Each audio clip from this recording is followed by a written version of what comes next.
So part 2లో వచ్చేసి నేను ఇలా గుంట పొంగనాల ప్యాన్ పెట్టుకున్నాను. లైట్గా ఆయిల్ వేసుకోవాలి. లైట్గా ఆయిల్ వేసుకొని కొంచెం అది హీట్ ఎక్కాక ఒక్కొక్క స్పూన్ ఆల్మోస్ట్ ఒక టీ టేబుల్ స్పూన్ సరిపోద్ది దాంట్లో. అలా ఒక్కొక్క టేబుల్ స్పూన్ పెట్టేసిన తర్వాత మనం కుక్ అవుతుంటుంది.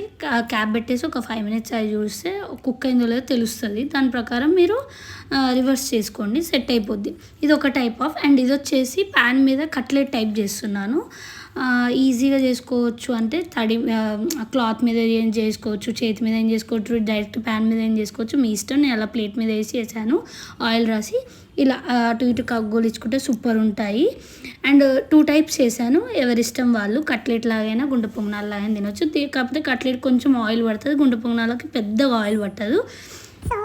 ఇప్పుడు మా అమ్మాయి రివ్యూ చూడండి.